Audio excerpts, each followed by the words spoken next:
Hi. Hi. You hear okay? Yeah. Great. We're just waiting for a few other people, Felicia. Okay.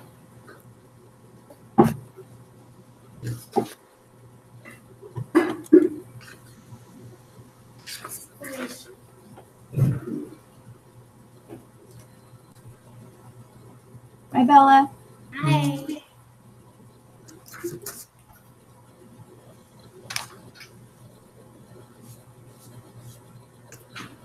So why don't you pick one of these as well so we can clarify the assignment.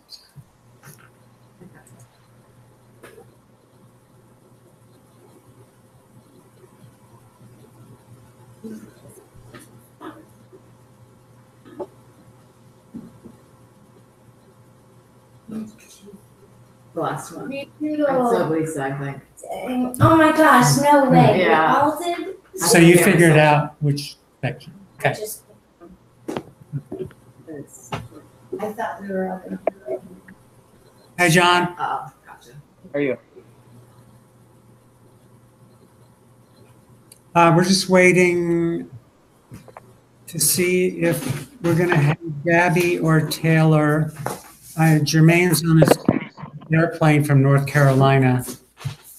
Okay. Are you being evacuated too, John? Not yet. It looks like it's actually going to miss Baltimore. We've had a lot of rain, but I think that the bulk of it is going to miss Baltimore proper. Good. Sounds awful, actually.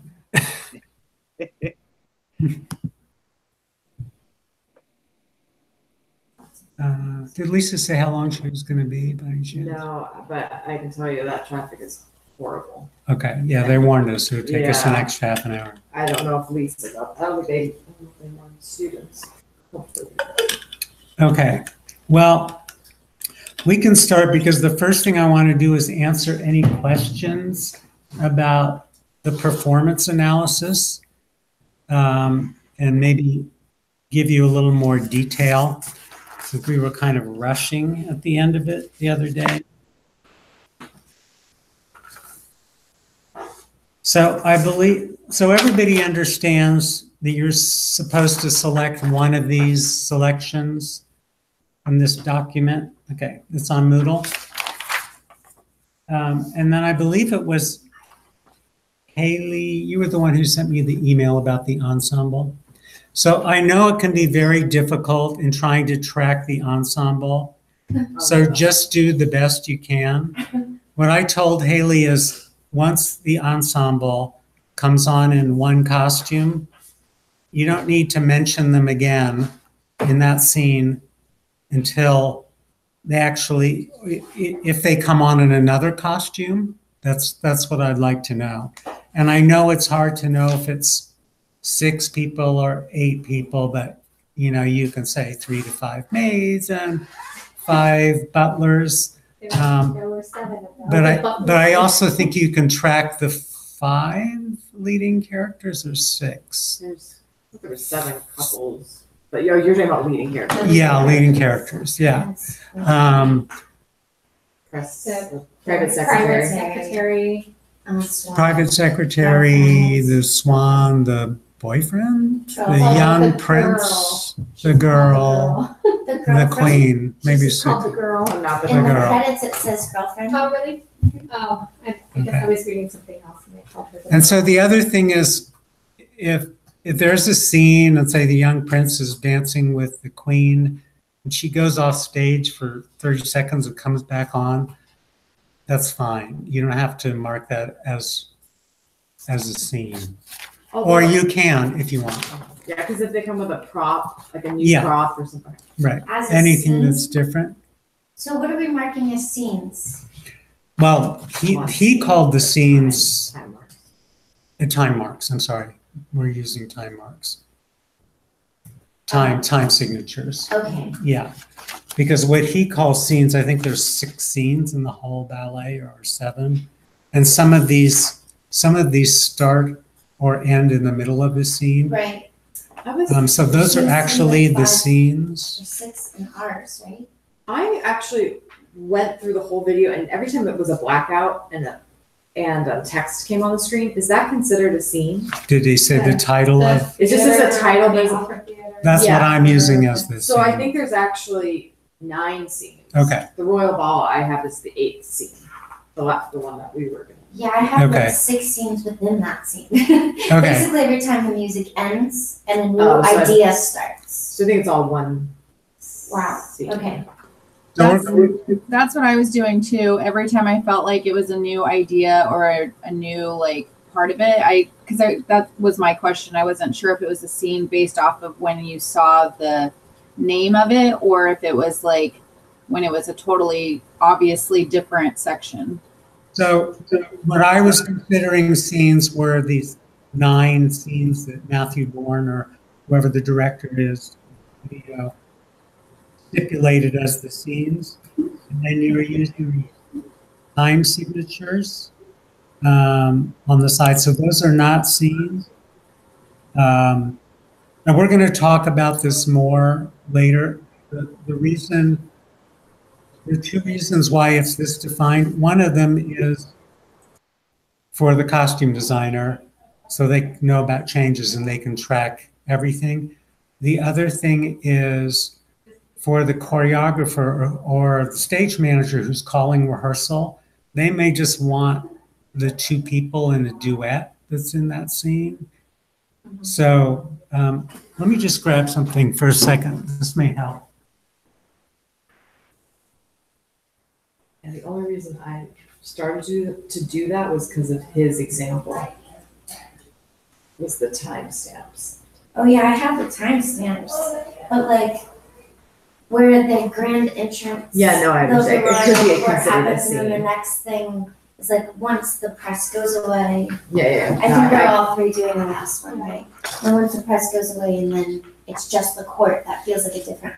It does, but I Moments. think it's, Yeah, but I think the main thing is to just follow the time Time signature. signature. Yeah, I don't think it's important for Matthew's purposes No, that we say, oh, it's this, New this is thought. the, right. this scene and that. So I don't know if Felicia and John, you can see this. I just grabbed this off the call board. It's actually the rehearsal schedule for the next 2 weeks for 3 Sisters, which is the play that's in rehearsal right now.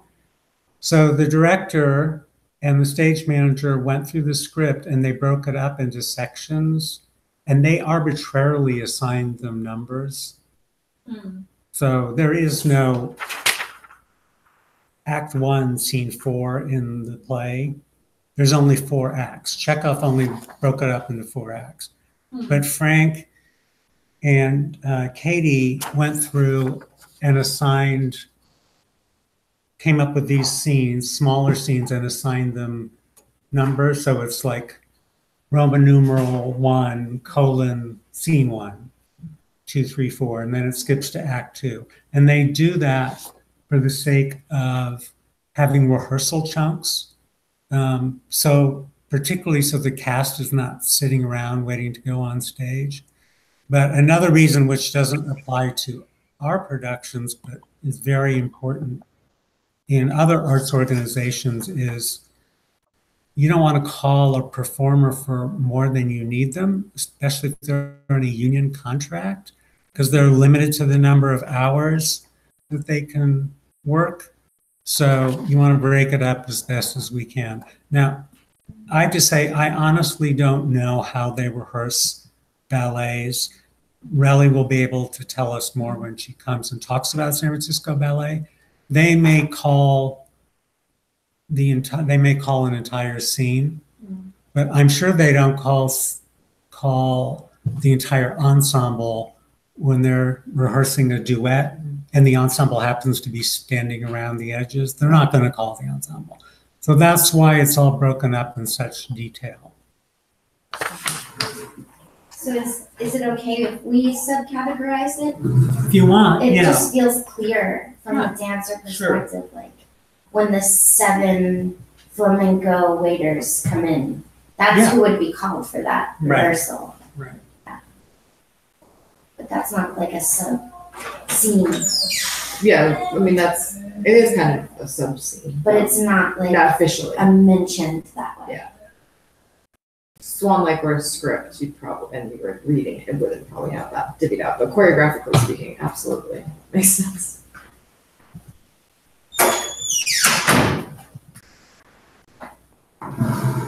So there's 2 particular reasons that I gave you this assignment, and one will be very clear when we talk about plots and lists in a little bit.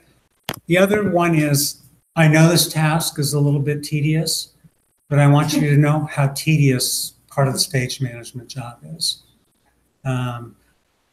The other thing that's different is you're doing a performance analysis, and normally you would start with an analysis that's done before the show goes into rehearsal, and then it gets Correct. changed. We don't know what it was like in rehearsal, so we're just using the end product.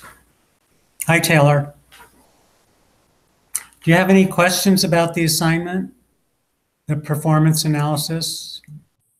I did, but I think I finally was able to figure it out last night. Okay. So Okay. still working on it, but I Feel was free able to to answer both. contact me anytime if you do have questions as you're going along. Okay, so, and as I said, it doesn't need to be perfect. We're using this for purposes of learning how to stage manage. We're not actually doing a production of Swan Lake. So. And you can't, I know it's hard to tell exactly what's going on in the scene. If the camera zooms in on somebody, you can't tell what's going on. And then there's blackouts, as you said, and we don't know what the audience in the theater is actually seeing, since they don't look like audience blackouts, they look like Right. video blackouts. So, I think it's already been very, I don't know, I think it's been pretty interesting and helpful for me to at watching something like that with that eye, that lens. oh, good. Just I'm like, oh, he also has a notebook in his hand, and that woman's holding a bag, and Yeah. like all these little details that, as an audience member, I might be vaguely aware of, but it's just all part and parcel of like they're setting the scene, and you may not be noticing all these individual details. Exactly. But And it's the having stage to look- manager's yeah. responsibility that all those things are in place. Yeah. So, So we did not get to talking about the attributes of a good stage manager at the last meeting, so I would like to go over that. And the book listed, I don't know, 7 or 8. I've actually incorporated them into my list. I have 15 items here, but I basically want to hear from you first. And if I can ask one of you to be the scribe, because I have terrible handwriting, as you who are in production management know. And then I can take, if you guys can't see clearly, I'll take a picture of it with my camera when we're done and I'll send it to you. Okay. So I'm gonna go off camera and try to focus the camera on the board. I don't know if you can read that, but you want me to make it bigger? Or all caps, maybe. Yeah, maybe you can make it bigger, and why don't you use the black pen? You guys you're not seeing this in reverse like I am, right? You're seeing it straight on. Okay.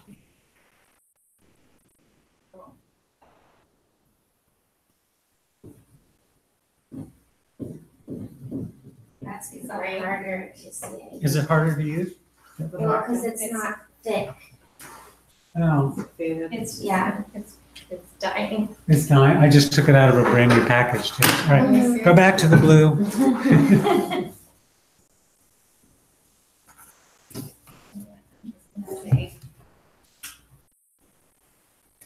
So we're approaching, let me take one step back. So we're kind of studying to be stage managers on two tracks, one being kind of the technical side and what the documents are you need to learn and how to put a script together.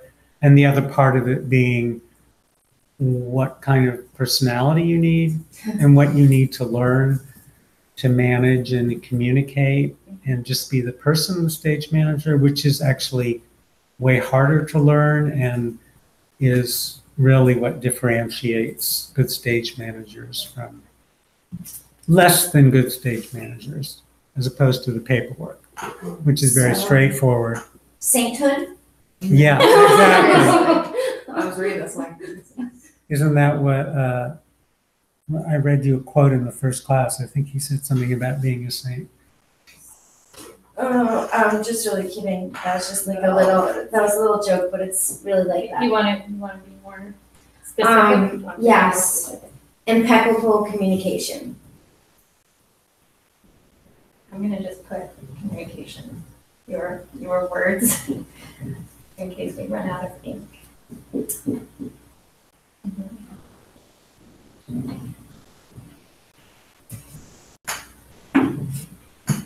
Okay. Neutral third party, well, not third party, but neutral party.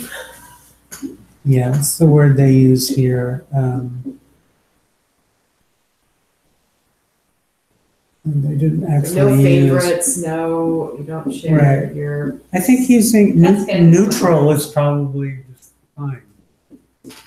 They use other words in the book, but I think this is a little bit different. So that's I'm good. gonna say detail oriented.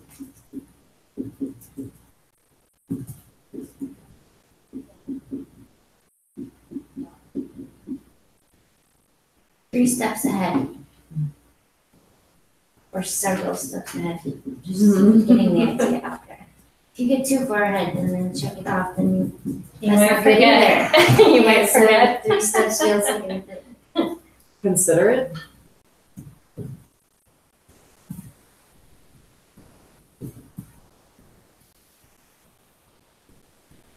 Are Taylor and John there? And Felicia. Hi. Are you guys trying to say anything? I'm agreeing so far. But also, I think organization is separate from being detail oriented. So, especially if you've got those going, and stage manager, you got to make sure that everything. You missed one this part of what you're saying.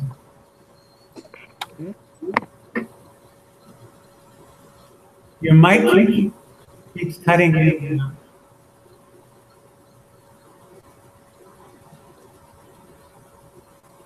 John, can you? There's some echo. What was the last thing you said? So, if you're a freelance manager, you might have a show that you're working on, and there might be a shift that you have pre-production process. So you've got to have, in addition to being decent, you also have to be able to work at a big level. Okay, unfortunately, it's still breaking up. I don't know what's happening. Taylor, do you have any attributes of a good stage manager? I was thinking to be objective, but that would kind of go with neutral party. But I think objective is slightly different.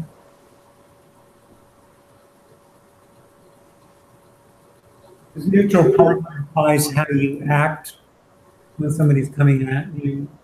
Objective is more about the way you behave. I also feel like you need to be observant of all things, so that when something is not going the way that you have been practicing it over and over again, you're able to read the room. Exactly. That's really important. Reading the room. And he was saying, John was saying that he felt that the organization that came for pre-production was different than the detail-oriented. I think that's what I heard him say. Okay. So that's like being prepared.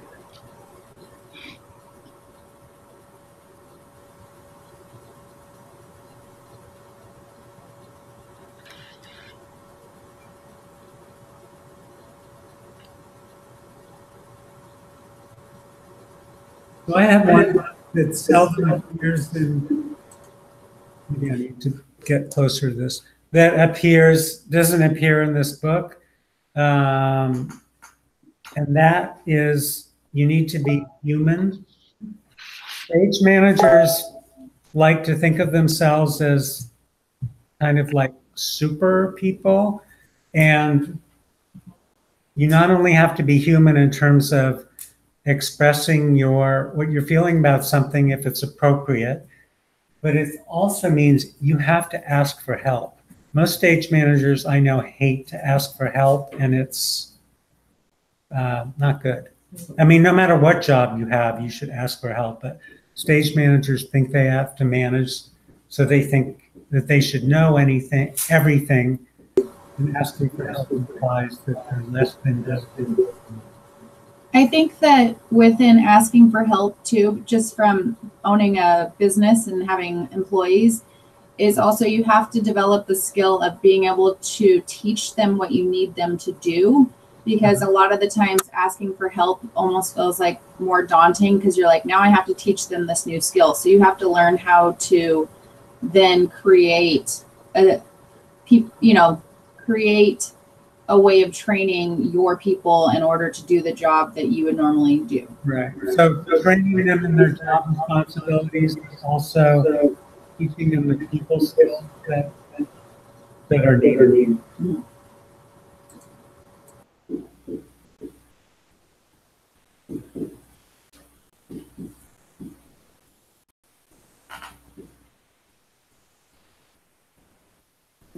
Okay. Sense of humor. Can you guys still hear me? Because my mic, yeah, I can. Okay, good. Under ability to train, can we also put like /delegate? Yep. Isn't that part of this?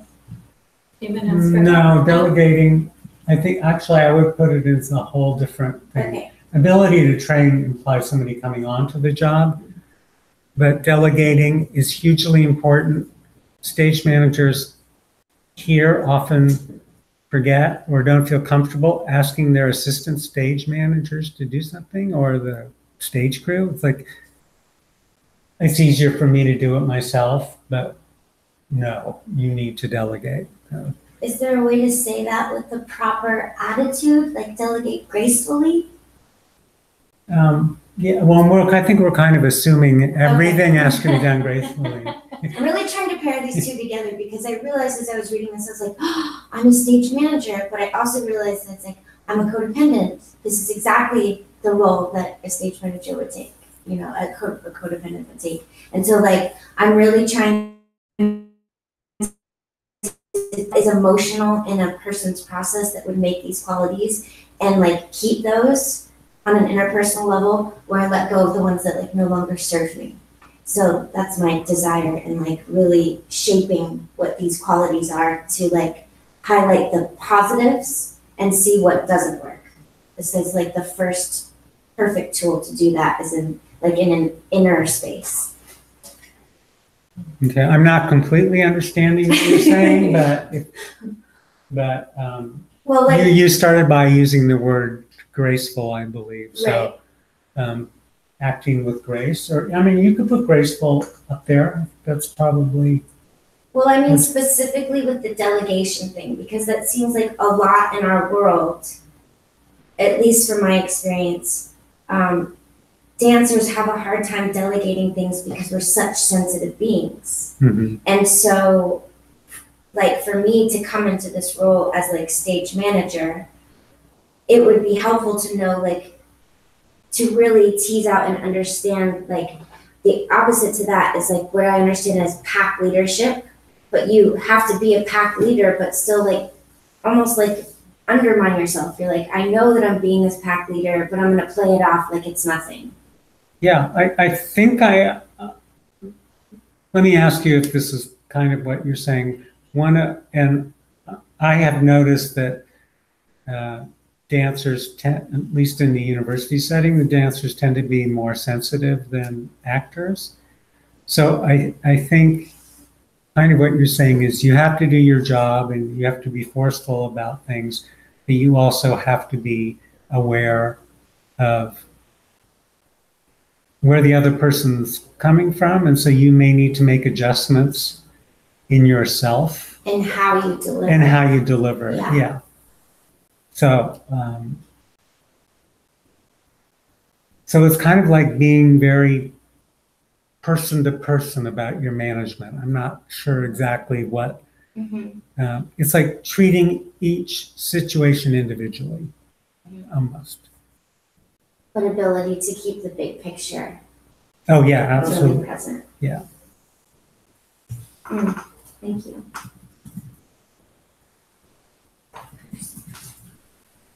How would you go?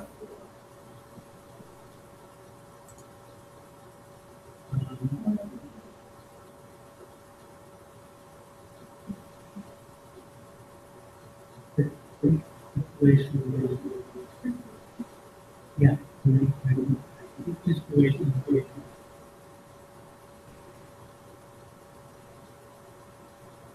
I think you also have to be able to look at every scenario that may occur. So being able to look at what you want. So besides what I had said earlier about being observant, you have to have already thought ahead of what you're going to do in each situation if it were to present itself.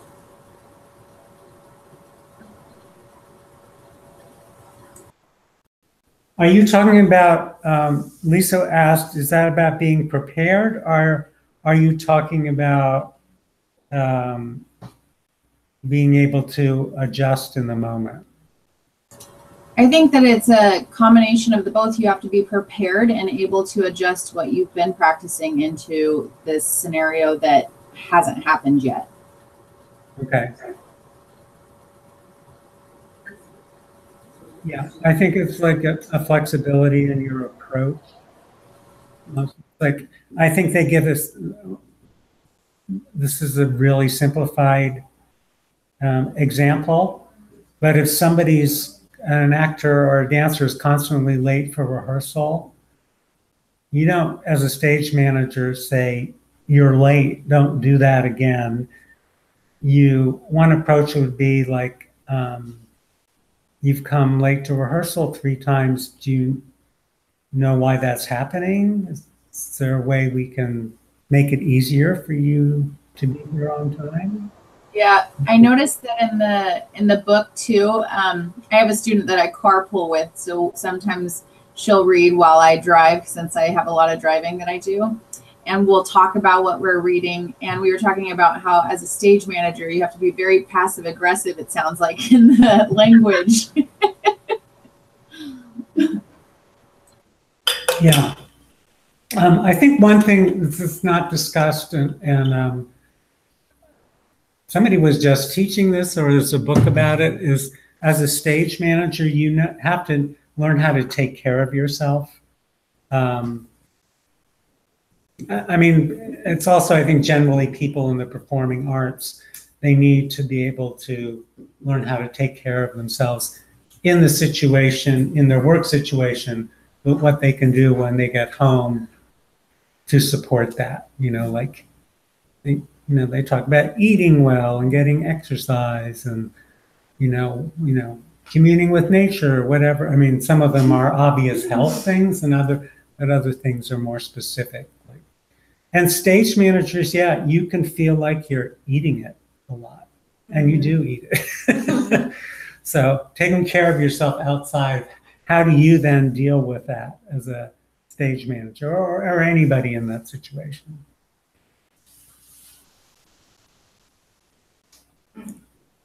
I feel like I should bring this up because I've met a few stage managers that act as disciplinarians. Uh-huh. And so like in that example with being late.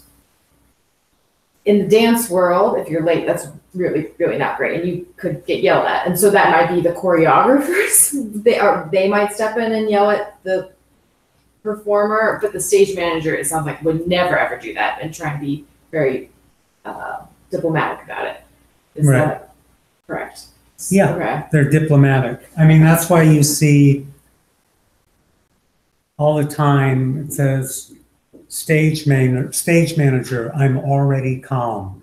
So Okay. it's, yeah, you are already calm and you have to be calm in all situations.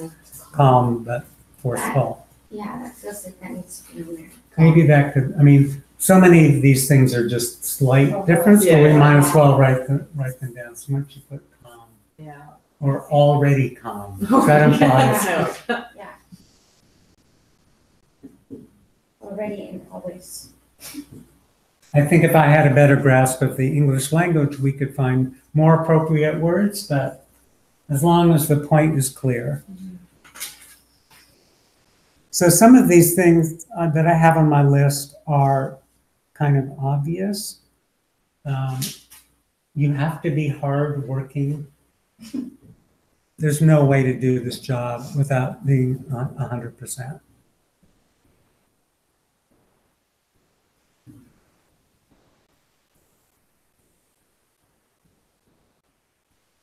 And I think the book mentioned this, and it's similar to reading the room.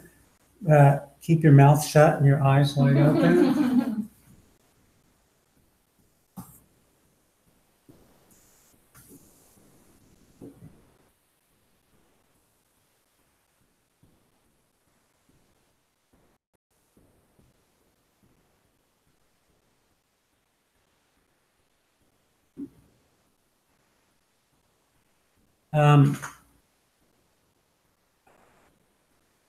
This is so obvious, but it probably should go on the list, punctual.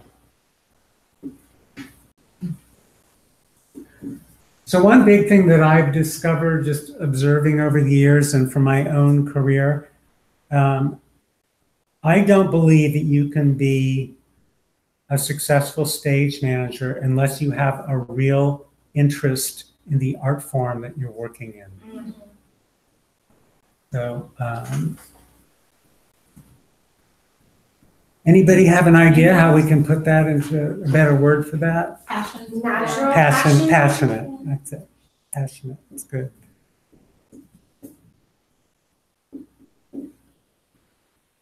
I think it's like, on that one though, it's like that we tease out that and this is what the quality that I'm getting at. It feels important to remember that the passion is for the art and not for the position of bossy leader.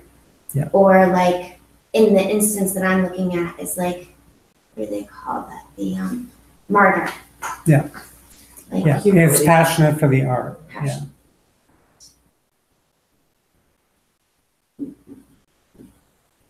I mean, I work with a student who has an issue with this. She does everything right on paper, but she doesn't appear to be passionate about what she's doing, and it takes away from her work. Mhm. Plus, also, I mean, if you're planning on this as a career, you better be passionate about whatever you're going to do. If you're going to do something in such a low-paying job, if you want to make a lot of money, you don't necessarily have to be as passionate. Or I guess you're passionate about money at that point. Mhm. So, because certainly there's a lot of people who work just for money and don't expect a lot in return personally. Matthew, you brought this up in production management, empowering the people around you. Mhm. So that like really Yeah. inspired me from last time. That's a great word. I mean, because I think, you know, just like for myself, running lights for our show, I mean, like, I didn't know the first thing. It's not the first thing about that board or anything I was supposed to do, but, you know, they trained me and then they said, you got this, Yeah. you know? And Katie was very clear with, especially with Andrea's piece. She's like, this is how we're gonna do it. And that's, you know, I mean, that was hard for her and me. And I was like, finger poised Yeah. on the button, just like waiting to be told, you know, and it took several times, I think, before we like got it, you know, Yeah. solid. But I appreciated her, you know, John training me and Katie training me, and then everyone just saying, okay, go. Yeah, and then you train somebody, and then you have to be willing to let go and let that person fail. Right, yeah. In rehearsal. Yeah. A little different when you get into performance, Mm. but presumably that's, you know, you can't be hanging over the person the whole time. They have to learn how, I mean, I have learned so much about lighting by making just huge design mistakes. That actually, some of them ended up on stage in performances, but that's like, if I started thinking of the list, it would go on and on. That's how we learn. Yeah. And you learn fast too when you don't do something right. Especially if it's in performance. Oh, yeah. One other thing that's important is knowing the lingo, which is why we are looking at this glossary.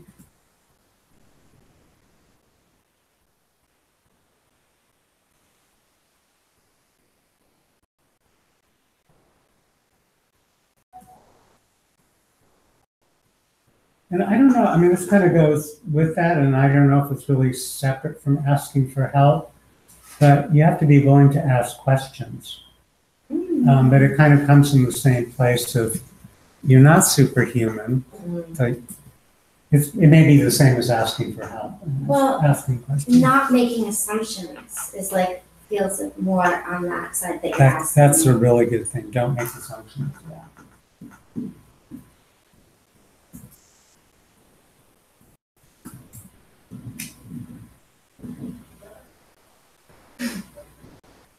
Be masterful in the 4 agreements.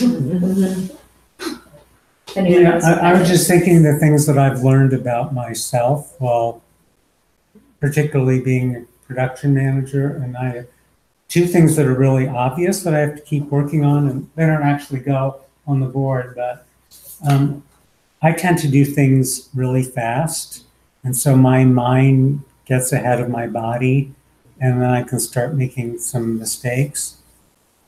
And the other thing is I have to be really careful when I get tired because I can lose my temper really easily. So that's just Know a yourself. self-awareness thing. It's Know not something yourself, that, yeah. it's know yourself. You know, and that's not going to change. I'm not going to be able to change the fact that I get short-tempered when I get tired. But it's important as a stage manager because you constantly, you know, you go through rehearsal and then you have a note session and it's 10, 11, 12 o'clock at night and you want to get home. And, you know, I just like, just nod your head and then in the morning, deal with it in the morning. And people that I've worked with a lot around here know that about me too, so. Well, I appreciate you speaking about the speed piece. Because I think that it's a real gift to be able to move quickly. Like sometimes like you need to be able to, like a hummingbird in a still point of focus, like in and out. And then there's the other times where it's really valuable to be slow. But I think that in this job, even when you're being a hummingbird, you have to appear like you're moving slow so that everyone else feels calm. Calm. So there's like that ability to move swiftly with the appearance of moving slow, which is, I'm just fascinated by this idea from this reading and just really looking at that position, what that means in the interpersonal life and. Yeah, what does that mean as a dancer? Yeah. Yeah, I was gonna say, that's Yeah. what it reminds me of, when you see an advanced dancer doing a piece that's lightning quick, and yet they never look hurried. And I think that's one, I think that's something certainly as a dancer that takes time, right? You know, so I think in any of this, whether it's here or in your life, just in general, again, I think it's this, maybe some people have a natural, inclination towards it, but those of us who don't, I think it's something like a skill that you just, The communication Yeah. skills, yeah. I think that's the way that it's affecting me most, which is why I listed it first. It's like, wow, the communication skills that are needed for this are you need masterful communication. Yeah. Yeah. Wow. And you're dealing with, the dancers in the room, but then the stage manager is also dealing with the choreographer, and they're dealing with the person they work for, say the artistic director of the company. So there's so many things you have to learn about managing people that you manage and how you yourself deal with people managing you in a way. I think it's. That doesn't have to go. No, but nobody said organized. Put it out there. Again, part goes without saying, but maybe we don't want to make assumptions, so. Yeah. put it out. I'm just quickly looking through the list I made. So we talked about, thinking ahead, 3 steps ahead, same thing. There's this one that says, willing to take responsibility. Yeah. And I don't know if that's like humility or being humble, or if it's like being willing to be blamed, or like the one that everyone takes it all out That's on. so true. Taking responsibility, Didn't I say something also like, being the willing buck to stops say, here? I'm sorry, the ability to apologize. Which some people just, I'm sure you all know people that you've never heard say, I'm sorry. Yeah. It's,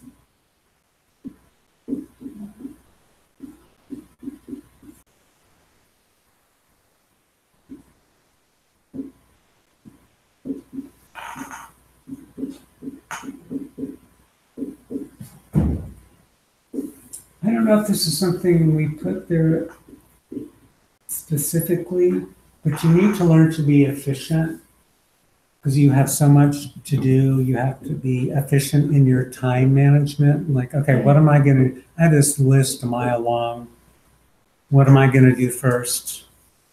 How does one thing I'm doing serve something else that I'm doing? Kind of like grad school. Like what? Like being in grad school. Where am I going to fit this? And that has to happen there. And I have this to do. Right. And I'm making this meal. And I have a kid. And that's just a little joke. Okay, anything else? Anybody have anything else? I'm going to try to take a picture of this.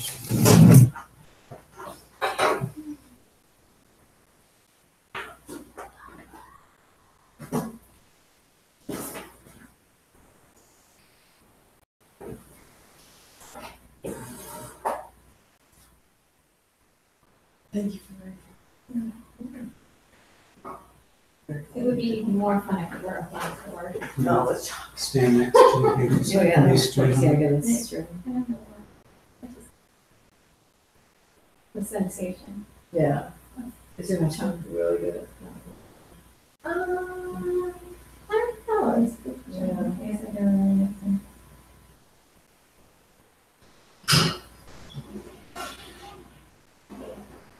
Okay. I'm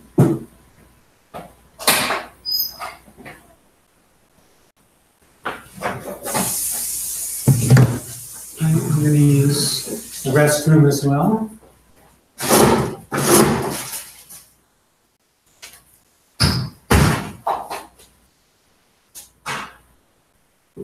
How are your classes going?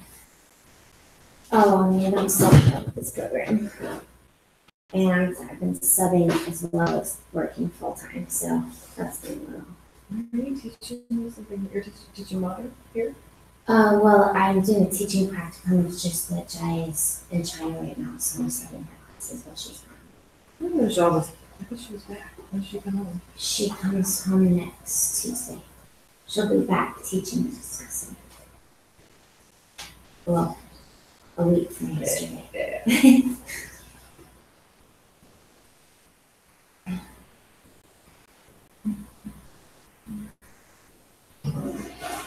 And you're choreographing my gender. And teaching several classes every studio. That's right. Which studio? The new one called Joy in Motion. What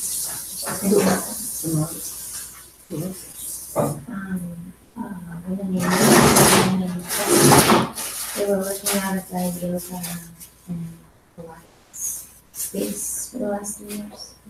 And then So we're not going to talk about communication and management now, which chapter 2 talked about for 2 paragraphs, because it's going to be the subject of 2 full classes later on. So I now want to, first of all, I want to talk about plots or lists, and then we'll talk about scripts and production books. And yeah. So these documents, which I'm going to show you, okay. These have all been posted to Moodle. These are all documents that need to be included in your final project binder. So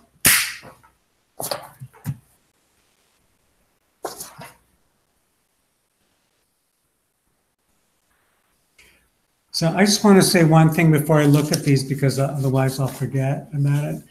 So the performance analysis, which is a word made up, you will never hear anybody else use it, it's just something we use in this class, has a myriad of purposes, which we'll discover when we talk about plots.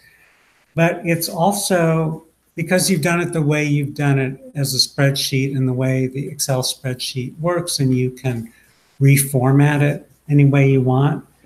Essentially, by doing this in a detailed way, you've already created your preset lists, your scene shifts. It will help you with quick change booth setup, which is the responsibility of stage manager. Dressing room setup, maybe, who has the biggest part, gets the biggest dressing room, or how close they are to the stage. All of those things will just be so easy because you've done this spreadsheet.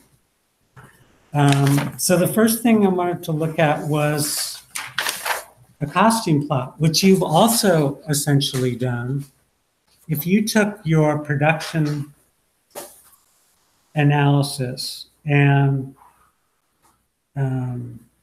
sorted it, not right now you're sorting by time signature, but if you sorted by character, so then it would list all the characters in a row, probably starting with the letter A. It will list all the costumes that person wears, because you've already done that. So this is an example of a costume plot that's on Moodle. You guys are all the stars of the show. So it basically lists scene by scene what people wear. Um, and one of the things that will apply to you when you're working on Swan Lake that can be a little complicated is people who play dual roles, like the ensemble. We're kind of assuming there's one ensemble there and they're playing all these parts, or there may be two ensembles on stage. But anyway, obviously there's some ensemble members who are playing different parts in different scenes. And the same situation arises when you have a dancer or an actor who's cast in multiple roles within one piece. So when you're creating this, this is kind of the reason that you list it by the dancer's name as opposed to the character. So if you had ensemble here instead of Jermaine, so you'd have ensemble, but then you would have underneath it Butler, Swan, I don't know, what other parts do they play? Gangsters or nightclub people in the nightclub, opera goers, ball goers, you know, so that's why we start by listing it by the actor playing the part. And of course, you don't know the name of the actors, but for the sake of the ensemble, that's kind of what you would do if you're doing a costume plot. We would only do this for this class for the scene that we Yes. have, just Yeah. that one scene. And it should work just by reformatting it. So when we do this, Mhm. I don't know names of the ensemble from the credits that roll. No, you don't need to know the name of ensemble. Just say ensemble. We're basically dealing more with ensemble and the costumes they're wearing, as opposed to the names of the people on the ensemble and the parts they're playing. So it's a little bit confusing that way. But you can just put ensemble.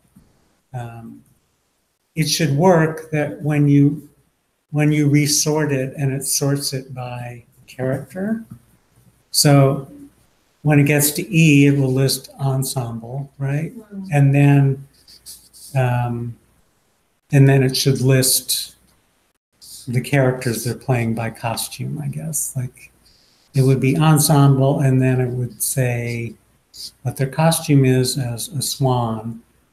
And then they also wear the costume as somebody attending the ball. You look perplexed. Is that making sense at all? It's making sense. I'm just trying to already figure out how I'm going to write that based on the way that I've been recording it. Like from the scene that I chose, which is the last one, I'm listing them as like couple one, couple two, couple three, because they belong together. Okay. But then there's times that like the men exit because they have to come back on to do this other thing. And like, That's what I did. I did male guest one, Okay, female that's guest one. okay. That's absolutely fine. Great. That's absolutely fine. yeah, I was just Because like, I don't want you to have to look up and see the name of the dancer playing the part. right. No, that's absolutely fine. I'm not perplexed. I was just making a face. Yeah. But anyway, that's the reason when you are dealing with cast members and you know their name and they're playing multiple parts, why it's set up this way. So that's the costume part. Then the next thing is your prop list, which you've already done, and it's already in order. So all I've asked you to do is create the prop list, and you have scene one and you have a list of the props.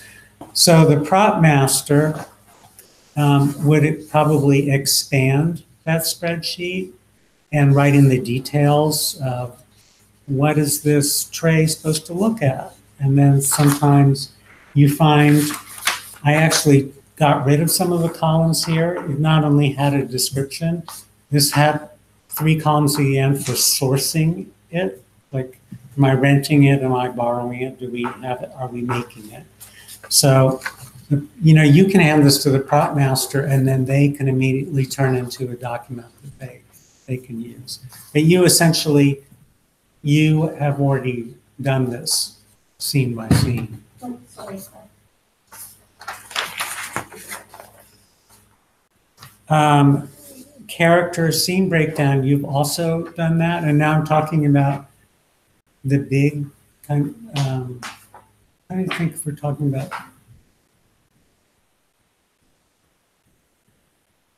You actually have already done the character scene breakdown. I don't even think you need to reformat it. You've actually done that because you've had, you have the big scene and then you have the time signatures, and you may, like Bella, make that give it its own number or its own letter. But you already in the first column have the list of the characters that's in the scene. In our folder though, on the team drive, do you want a separate? No. Okay, so I just wanted to give you another example, but you can use the spreadsheet. This is kind of really just another example of what I took off the board out there. So those are all things that you can do directly from the spreadsheet that you've done. So you're that far ahead with your work. I'm also not going to ask you to do a specific French scene breakdown, which you've kind of already done, but it's almost impossible because you can't tell which ensemble members are changing their clothes. But just so you know, this is a French scene document that generally costume designers create them themselves. Sometimes they don't, and then the stage manager needs to do it. And yeah, it's like anytime there's a new scene, as I mentioned, I think the week before, there's a new scene anytime somebody enters or exits the stage in a French scene breakdown. That is its own scene. I just have a question about the costume versus props. So in the scene where the prince takes off his black coat and it ends up being on the props that then get taken off stage and then put back on stage, would we consider it to be a prop in that respect, since it's having to be like taken off and put back on? There are a lot of things in dance and theater that fall into the costume prop area, and basically your team just has to decide, is it going on the costume list or is it going on the prop list? Who's responsible for getting it? I mean, there's often clothing or shoes that are used as props that nobody ever puts on. Who's going to get that? The prop designer or the costume designer? So it's kind of arbitrary, but it does have to get assigned to one or the other so that we're sure that it gets done.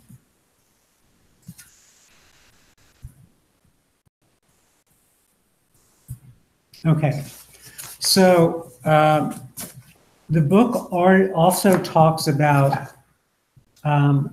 sound plots and light plots, and I really don't like the expression light plot because it means something very specific to a lighting designer. It's a list.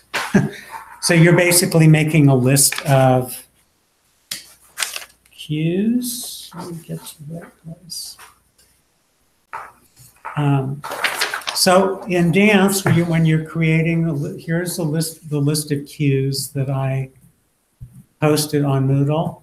So I am asking you to do a sound list and a light cue list. Obviously, they're not going to come from Swan Lake.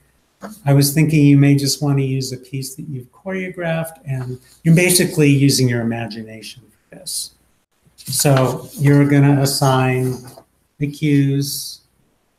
I'm asking you to do 10 cues, and you can use this exact format here. The cue, when is the stage manager supposed to call the cue? And what happens in the cue? And any notes. So you can just take this table, you can just download it from Moodle, erase all this stuff and fill it in. This already has the column of sound listed because it's been turned in, this has gone from the lighting designer to the stage manager, and the stage manager added this list.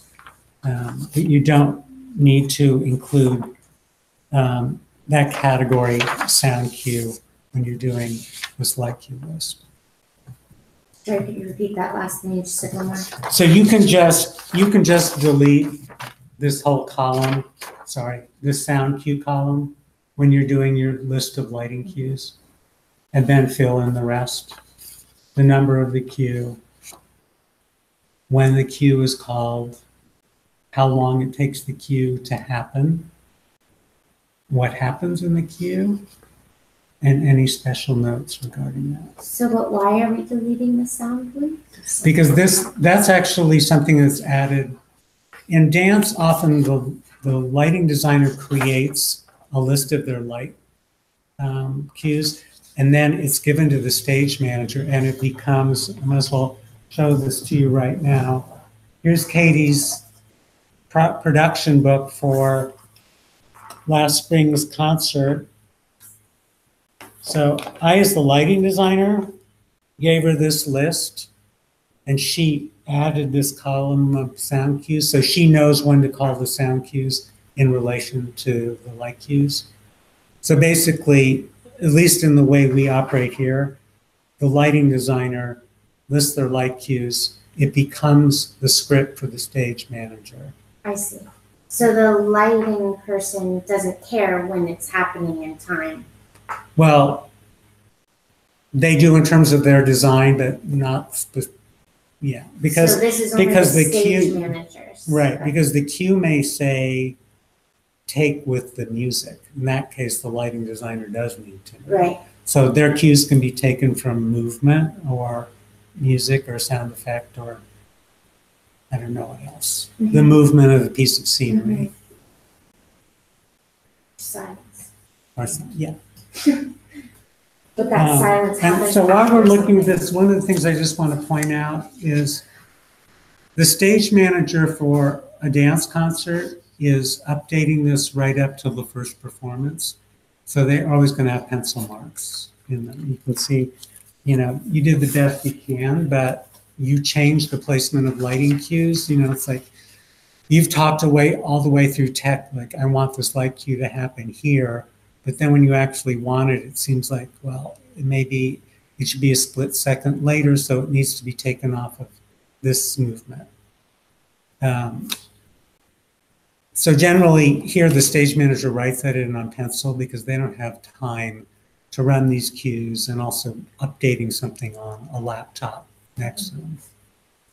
Generally the lighting designer does, they have time to do that. So this is basically what a production book for a dance concert looks like. Plus it would have all the lists that you're working on and all the documents that you're going to produce over the course of the semester also go in this book because they're there for your reference and to be sure that everything is done properly. The book also talks about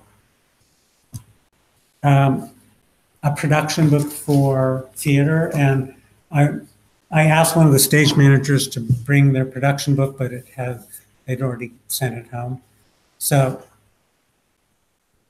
this is a dance class. You don't really need to know what it is, but you read in the books. A stage manager often sets it up so that the script is on one side of the page, is on the left-hand side, so they can write the blocking down on the right. That's not something that applies in dance. Can you quickly speak to, I'm not as familiar with all the colors. This mid color at the top, do we have to choose one? No, you can just make something up. And I mean, that's not what I'm really interested in. But you might as well arbitrarily pick something. I mean, you could, you know, we actually have this list that John created for your piece. John has this already done for your piece. Right, John? You have this document, you've created this for Haley's piece last summer, right? A light cue list? I didn't like Haley's piece. Oh, you Katie didn't? did. So Katie, sorry. I can reach out to Katie maybe about. But I'll do I mean, but different. you can just Yeah. make it up and you don't need to use a number, just, you don't even need to put this in. I'm more interested in your understanding. The queue has a number. When is it called? How long does it take to happen? And what happens in the queue? One clarifying question. So we have to do a sound and light cue. Right. I haven't gotten to the sound. Got it. Thank you.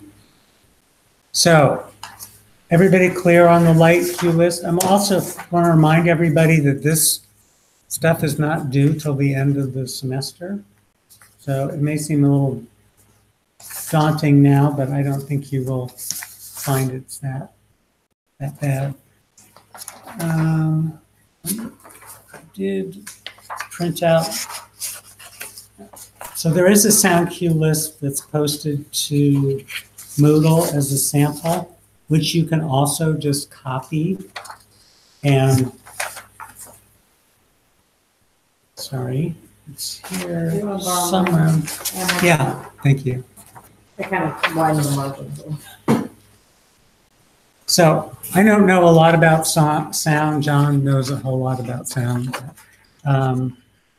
One way of numbering sound cues is to use letters. Generally, lighting cues always use numbers. So sometimes they assign them with letters like A, B, C, as opposed to using numbers, so there's no confusion. That's one way of numbering sound cues, but there are other ways that I know some of our sound designers use. I'm just using this method, which I think is kind of old school, but people still use it. So the first cue I've assigned is cue A. In this case, it's the pre-show announcement, I believe. The cue to call it would be when the house is ready, when the audience is settled. Description of what it is, it's the pre-show announcement. That's also what it's called.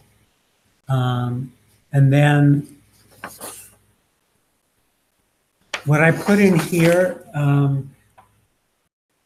so for the cue to go out, you often put the letter with an X. So you call sound cue A, go. And then some cues run out naturally, so they don't need to be called out. But let's assume for the sake of the sound cue list that you are making, that you have to call both the in, like sound cue A, go, and the out, which would be sound cue A, X, go. So that, as I say, it wouldn't apply to all sound cues because some of them just run and then it'll stop automatically on QLab. But for the sake of this, just use the same format. The description versus the. I know. But sometimes they would be different. I mean, they were all the same in this. Yeah, I mean, sometimes they're very complicated. So they're just, would be more of a reference. The description is like what would happen on with what the prop master would do with your prop list. And, you know, you put down silver tray and then they're going to have a description next to it. And that would have the diameter and is it tarnished and that sort of thing. So a sound cue list that a sound designer would use Like the source of the sound or how. what it's supposed to be. Okay, so it's like the sound is Crashing waves that morphs into Beethoven's Seventh Symphony that includes 10 seconds of silence and then it goes, you know, that kind of thing. Okay. So for this, before the light is, we're just gonna source. You're just making this up, just make this up. So I'm asking you to do 5 sound cues.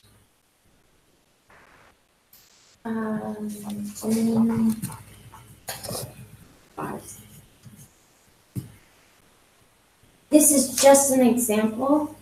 We're not making one of these. We are making one of these from Swan Lake. From Swan Lake. Yeah, Okay. it's not going to be exactly like that. That's just a form that I used, but Okay. yours is going to look different than that. All we want to know is the character and all the costumes they wear in the order that they wear them. which you'll be able to do by reformatting that spreadsheet. Because there's a million and one ways to do all of these things, all based on the preference of the stage manager. So those are the documents that I want you to include in your final project. I had originally asked you to do a French scene breakdown, but you do not need to do that. You, in fact, have done it already. So we have the performance analysis, which is the big document, and from that, we should be able to Do the create the costume plot, the prop list, the character scene breakdown. Right. So that's 4 items, and then the sound cue and the light cues, right, which are separate. not Separate. together. right. And just to clarify, you said 4 items for, so I'm like, but the character scene breakdown is a part of the performance. Right. I think she meant the performance analysis as one of those 4. Okay, so really it's 3 things. we're- 3 things, yeah. Okay. So 3 the plus the character- performance The character analysis. scene breakdown won't be a separate document. It will, I think basically all you'll have to do is basically the first 2 columns of your sheet, right? But you So will your want seats to is the have time it as a separate signature. document. Is the time signature, and then The character. you have the character, which is the scenes are who's in that scene, which you've already done that. But like Lisa was saying, do you want us to copy and paste those 2 columns into a separate document and turn it into you? Or should we just? Yeah, why don't you? And you don't even need to copy and paste. You can just give it a new title and hide the rest of the columns if you want, like you do in Excel. Lisa, can you say the list again? So we're doing Performance analysis, that's the big Got thing it. that And then everyone's been working you on. wrote costume. Costume plot, prop, list, character scene breakdown. And then those are all with Swan Lake. Right. And then the 2 that we'll just make up. Yeah. Sound cues, and we need 5 of them, and light cues, and we need 10 of them. Yeah, just making sure. That's it. Thank you.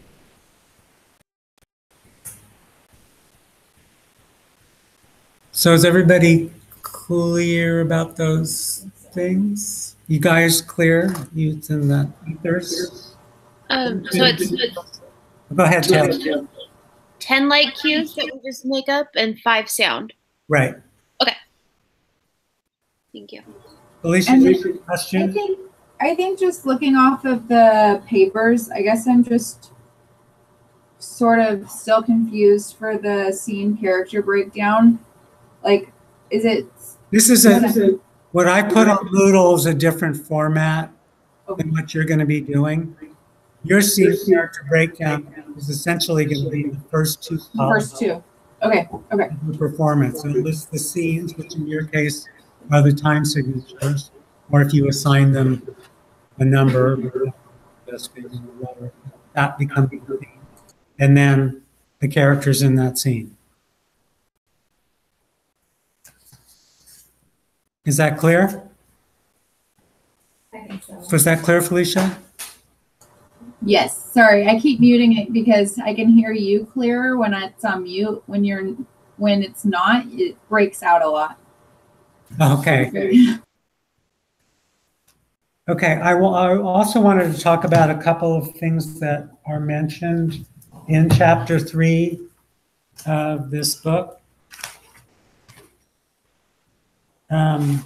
So I think the first one,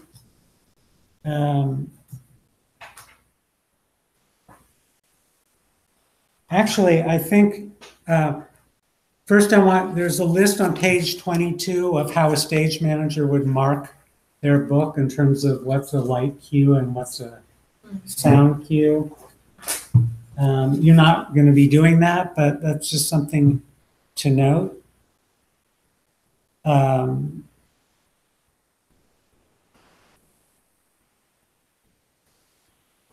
To tell you honestly, I'm not exactly sure what a property cue is.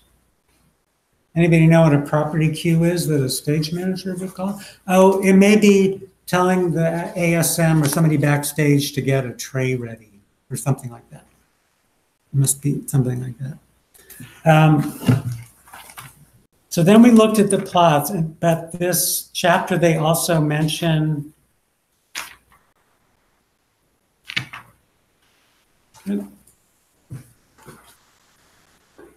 Area lighting diagrams. Now, the reason this is important is, as I've mentioned, when you're the stage manager, you're often on tour, the one-person team, and you often have to know how to recreate the lighting designer's look.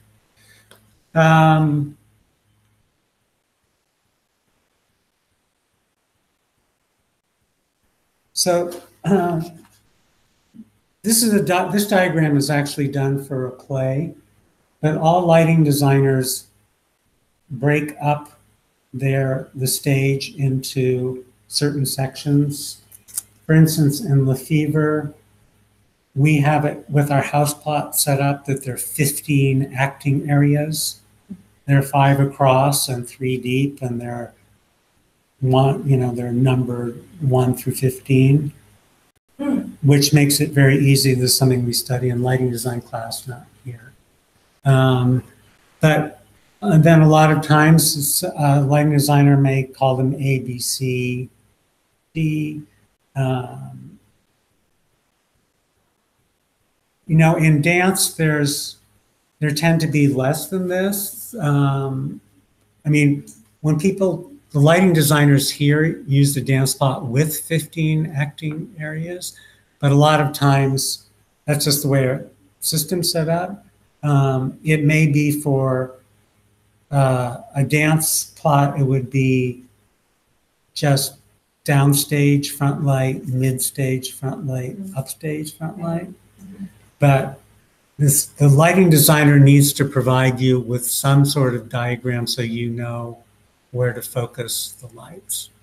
So the 15 that you have here, are those set up like downstage left, quarter downstage left, center left? Right, exactly. So, but is that always the setup of those and always number 1 through 15, or do you have 15 No, it's not always like that. That's just our basic house plot. I can't remember the last time I just had 15 acting areas.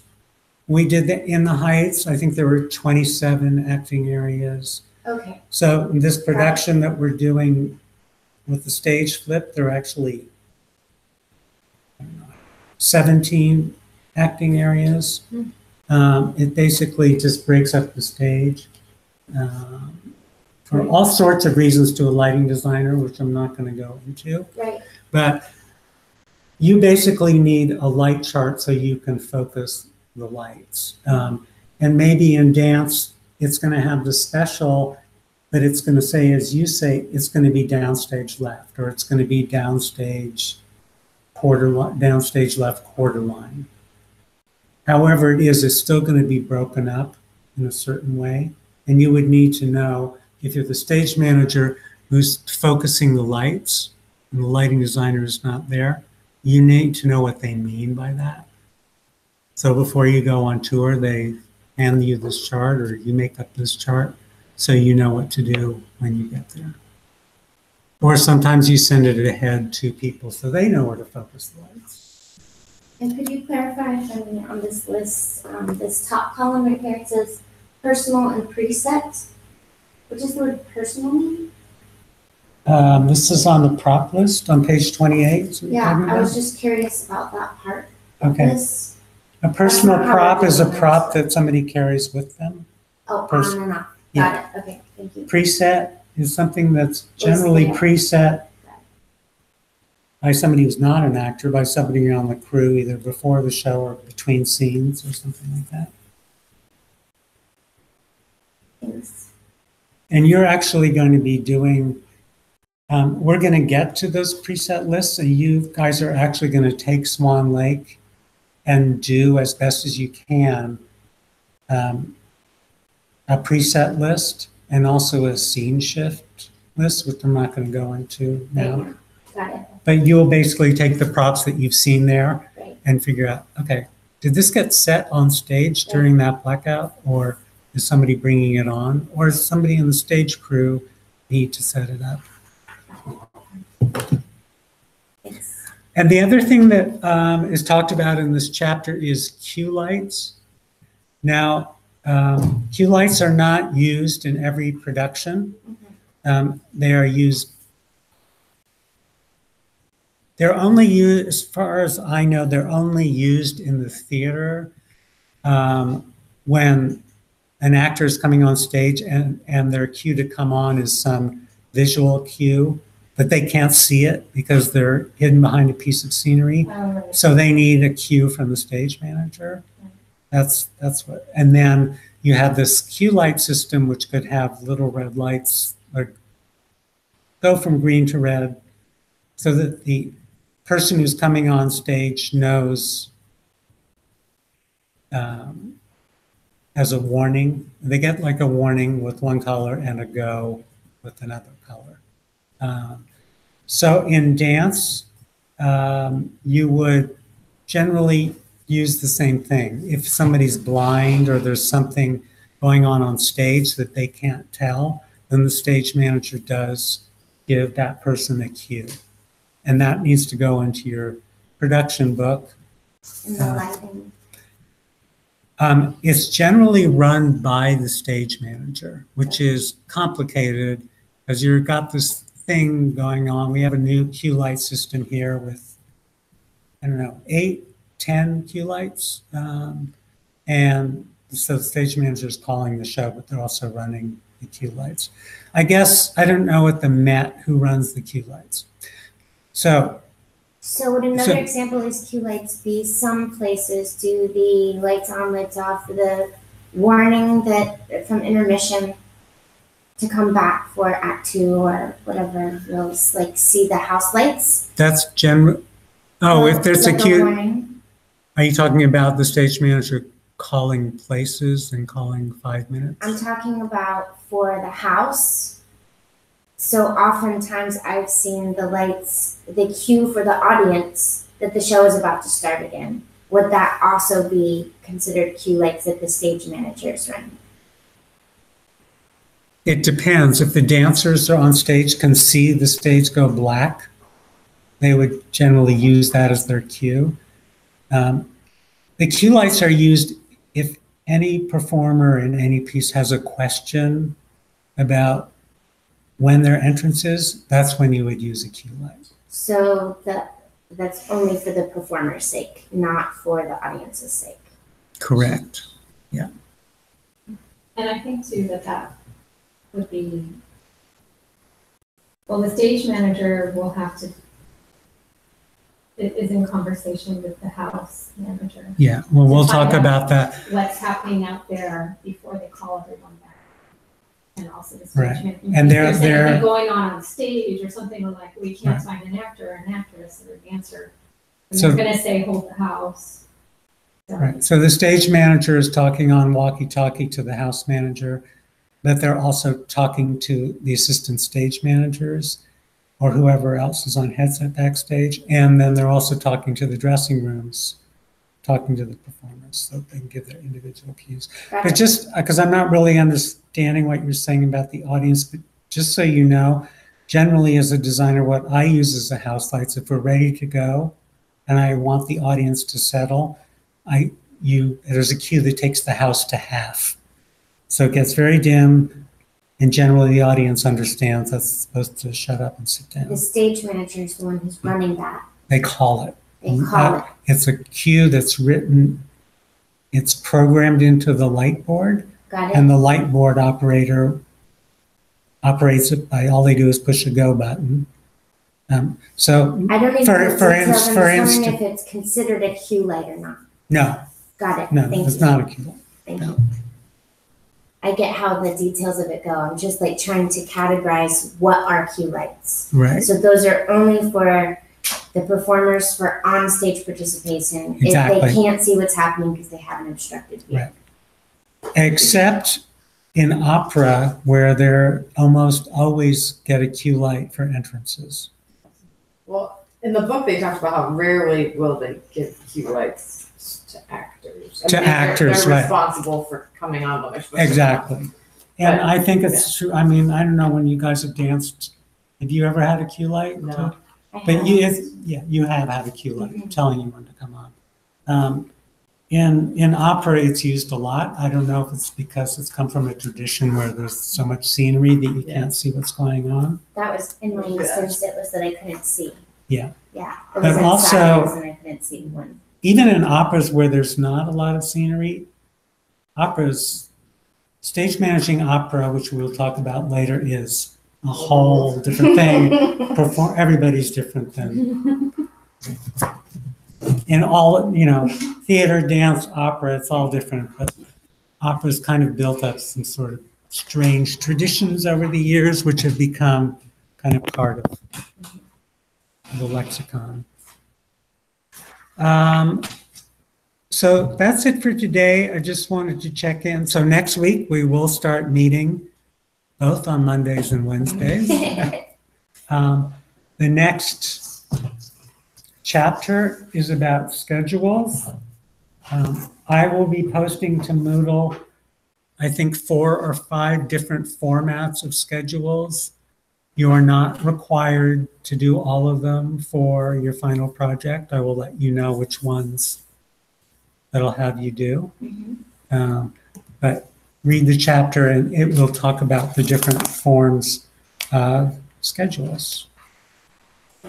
So today, the production analysis was due. Is that something we're turning in on Moodle? That's just. No, the reason I said it's due and it's really not due till the end of the semester is because it's time consuming and I didn't want people to just like put it off because it would really put you behind. Got it. And I figure now people tend to have more time at the beginning of the semester, and so it's just good to get it under your belt because it takes quite a while, as you guys have learned. If we do finish something and like want to start away, are we using the team drive and our individual folders? Is that where everything's gonna go? Exactly. Okay. So if you want feedback on something, you feel free to post it to your folder and send me an email saying, will you look at my such and such? Great, thank you. Thank you. All right, guys, have any questions? No? Okay. Thank you. Bye, guys. Bye.